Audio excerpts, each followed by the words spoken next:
So you have covered WordPress and we understand what WordPress is all about.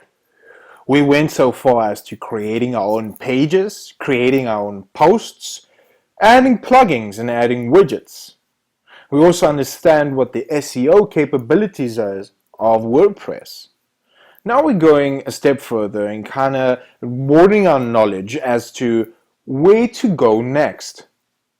Well, the next options you have with exploring the whole CMS enterprise or the whole CMS department is by looking at the other two, Drupal and Joomla.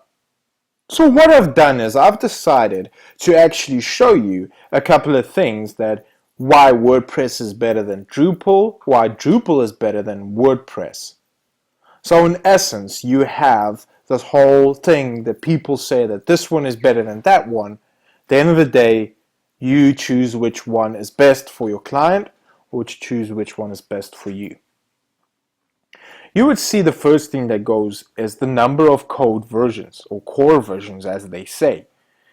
WordPress only has 3 versions where Drupal has 7 and Joomla 6. You can definitely see that Drupal has been in the game longer than any of the others. The number of plugins available on the market for WordPress is 14,000, Drupal 8,000, and Joomla 7,000. So you can see that WordPress is definitely moving into the right directions. The other thing that I want to show you is the actual themes.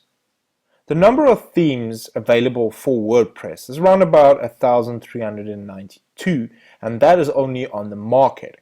Third-party application themes are not included, and that can go over 1 million. On the Drupal end though, you only have 885.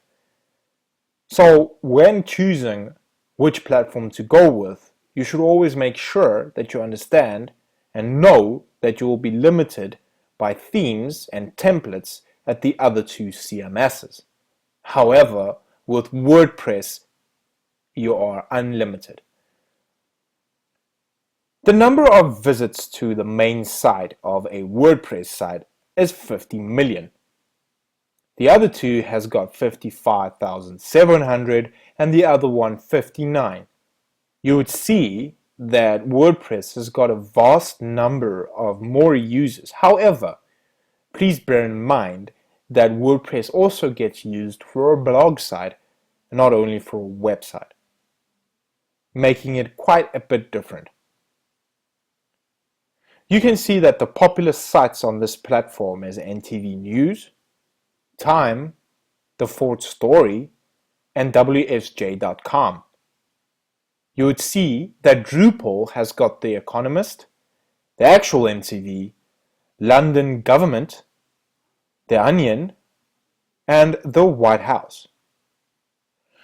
People that's on Joomla is on IHOP, Porsche, CIA, and Linux.com. The number of Twitter followers are way more on WordPress, but the only reason for that is because you've got more people with blogs than anything else. So the number of responses would be way more because WordPress are more aimed for consumable and not for corporate. Number of Facebook fans on WordPress is largely more. Why? Because you have the whole consumer part, right?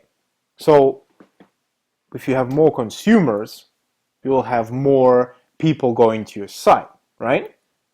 Where with corporate, your consumer level won't go to a corporate site. The average cost or monthly cost is way lower with a WordPress site. And your most expensive is of course Drupal, because Drupal is so extensive and flexible. This was the basics behind why we would go for what platform.